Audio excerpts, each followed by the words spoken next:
What's up, you guys? We are here for our energy oracle forecast for the week. Hope you guys are doing well. I did some socializing after work Sunday night, and I was in no shape by the time I got home to be doing a video. So thank you for your understanding of my waywardness. So yeah, we're gonna catch up now. I did film our new moon in Scorpio workshop. That is currently uploading. I actually started the upload before I went to work earlier today, and YouTube was buggy and it just kept starting over and over and over. So I'm sorry. Every time there is a lunation workshop, the upload is just crazy. It's so weird. So that's on the way. If you want to be notified when that drops, just go to my channel, subscribe, and press the bell for notifications. I think there might be a bell under the video too. But without further ado, let's get into the energy of the week. This is going to be the energetic, spiritual weather that we're going to be living in this week, and it's going to kind of give us the conditions of what the week is going to hold. Ooh, growth. I love this. The head up top, this little character is crowned. I see a strong backbone, right? One of the main themes, and I can't wait for you guys to watch the workshop because it's just really great. A lot of good information. A lot of good downloads came through, but we're in the new story. It's starting. We've crossed the threshold. We're out of eclipse season. Today was our first new moon in the new chapter of our life. And I think that we're really starting to awaken consciously to all the growth that we've come through and, that we're on the other side of. And so it's starting to feel now like we are sort of embodying and breaking in this new skin, this new embodiment of this higher self. So there's going to be even more growth on the outside, right? We feel the difference on the inside, but we're actually going to start seeing signs of growth in our material, mundane world as well because of this. And I just keep seeing this, like the strong backbone, that we have, like more backbone now, more grit, more determination. We're not as sensitive. We've got a thicker skin. We have more endurance. We have more persistence. We have more resilience. And because of that, like things in our life are beginning to grow from that root level of strength and stability. So yeah, new life starting, new consciousness, new growth, very exciting. Ay, ay, ay.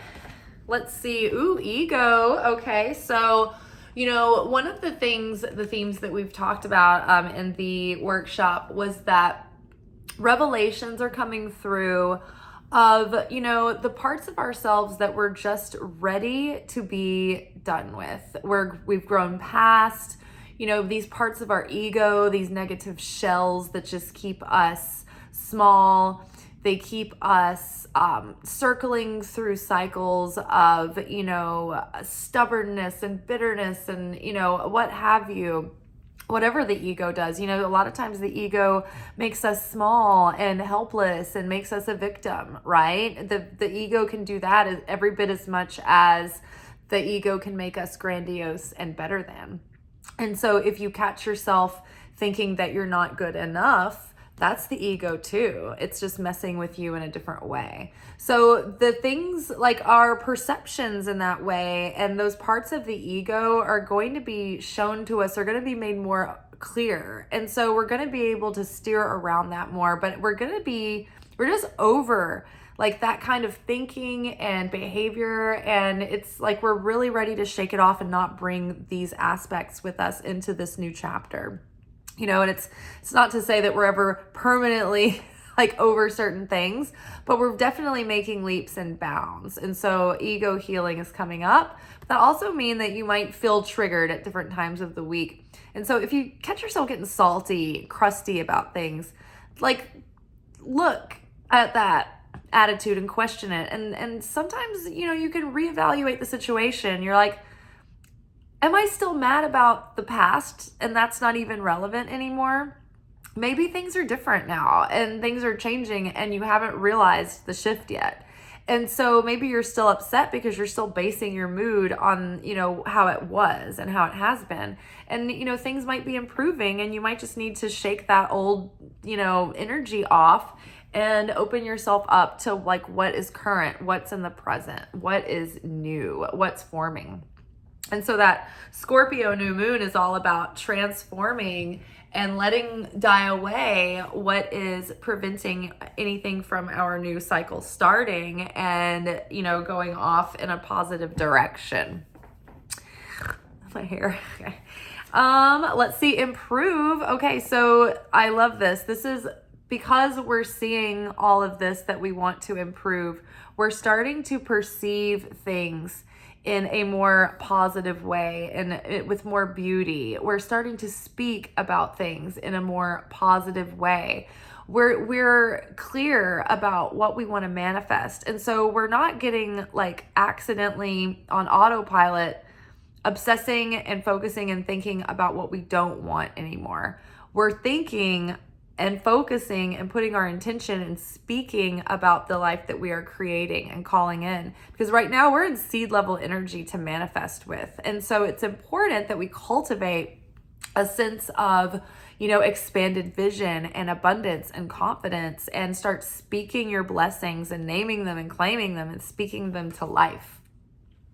And so sacral chakra is coming up. And so this is where this is the subconscious. This is where we hold so much of the shame and the guilt, subconscious patterning. And I mean, the words shame and guilt are so charged, that you think, oh, what, like you think it might attach to some big act or some like horrible mistake. And it's like, it doesn't have to be. Sometimes we feel very low level, subtle, quiet shame and guilt that we don't even recognize. And it's running the ship. It's causing us to make decisions, make choices, spend our time, our energy, our talent, and our life on the wrong things because we're too afraid, too ashamed, too guilty to be our true selves, to speak our truth because there's somebody or something that we're thinking that we're taking care of or that we're upholding.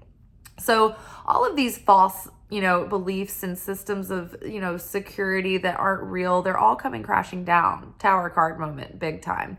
So we are purging and the subconscious is coming up to be purged and we are seeing the lessons that we've graduated from more clearly and we're able to, just stop the habit of continuing to go through them. And so as we clear the subconscious, this month is ruled by Scorpio, the seed level of the new moon affects the whole month. And so we're going to be extra psychic this month. So pay attention to your dreams. This is the astral realm here.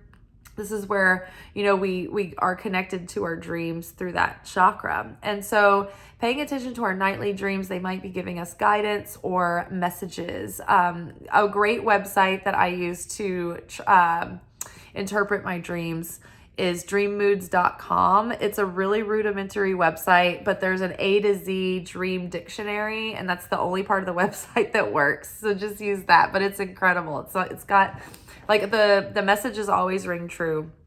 And I think that they're more like Jungian based. Let's see, sacral chakra. So yeah, this is where we hold our sexual shame and our sexual issues. This is the reproductive system here, but this is also about our creativity and our fertility and our ability to create and to bring things to life. Let's get one more card for the week. Love. Oh my gosh, this came up in the reading too, the workshop. So y'all be sure to watch that new moon workshop. The lunation workshops are good for, like, the new moon workshop applies to the whole month. The full moon workshops apply to the next 2 or 3 weeks, if not, hinting at the next 6 month cycles. So they're always relevant. You don't necessarily have to just catch them on, the day of. They're still helpful. And I think that they're still part of our ongoing soul education and journey together. So, don't think that if you don't watch them around the exact time of the new moon or the full moon that you'll be that it'll be a waste. It won't be. So love, we are creating this new story, and we are writing a story that we love. We are creating a life that is something that we are in love with. We are building our seed level and our foundation on love. We are connecting with that source, that unconditional love that we're putting into what we are putting our hands to. When we are creating, when we're taking action, we want to be doing that from with love in our heart, love for what we're doing, love for the reason why, love for the things that it's like the benefits of doing what we're doing, right? We're loving it for the sake of doing, and we're loving it for just the sake of it, right? And so we are loving ourselves.